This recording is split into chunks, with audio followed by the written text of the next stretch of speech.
Germany के एक छोटे से गांव में एक पुरानी हवेली खड़ी थी जिसे स्थानीय लोग भूतिया हवेली के नाम से जानते थे।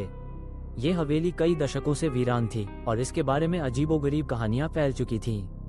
गांव के लोग कहते थे कि रात के समय हवेली से अजीब आवाजें आती थीं, जैसे कोई कराह रहा हो या चिल्ला रहा हो। एक बार गांव के एक युवा लड़के, नाम था मार्कस, ने अपने दोस्तों के साथ मिलकर हवेली में जाने का फैसला किया। वे सभी इस बात को लेकर उत्सुक थे कि आखिर वहां क्या है। एक रात जब चांद अपनी पूरी रोशनी में था, मार्कस और उसके दोस्त हवेली के पास पहुंचे।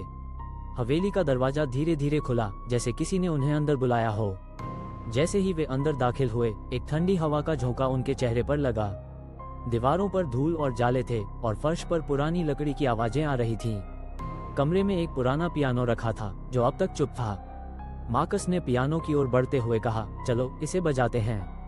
उसके दोस्तों ने उसे रोकने की कोशिश की, लेकिन उसने अनसुना कर दिया और पियानो पर हाथ रखा।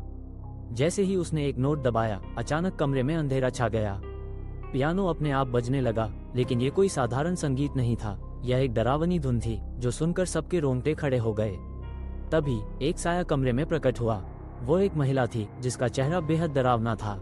उसकी आंखें गहरी थीं और उसके बाल बिखरे हुए थे। महिला ने चिल्लाते हुए कहा, तुम यहाँ क्यों आए हो? ये जगह तुम्हारी नहीं है। मार्कस और उसके दोस्त डर के मारे भागने लगे, लेकिन दरवाजे अपने आप बंद हो गए। वे चारों एक दूसरे का हाथ पकड़कर इधर उधर देखने लगे। महिला की आवाज फिर से गूंजी, तुम्हें यहाँ रहना होगा। वहीं अचानक कमरे में एक और साया प्रकट हुआ जो एक पुराना आदमी था। उसने कहा, मैंने तुम्हें यहाँ लाने का कारण बताया है। ये हवेली मेरे और मेरी पत्नी की है। हम कभी एक दूसरे से अलग नहीं होना चाहते थे और अब हम तुम्हें अपने साथ रखना चाहते हैं। मार्कस और उसके दोस्तों ने डरते डरते कहा, हम यहाँ से जाना चाहते हैं, लेकिन हवेली ने उन्हें अपने शिकंजे में जकड़ लिया। अचानक मार्कस को एक विचार आया। उसने कहा, अगर हम तुम्हारी मदद करें तो क्या तुम हमें जाने दोगे? पुरानी महिला और आदमी ने एक पल सोचा और फिर कहा, अगर तुम हमारी कहानी सुनाओगे तो हम तुम्हें जाने देंगे। मार्कस ने अपनी आवाज में साहस भरते हुए कहा, ठीक है, हम सुनेंगे।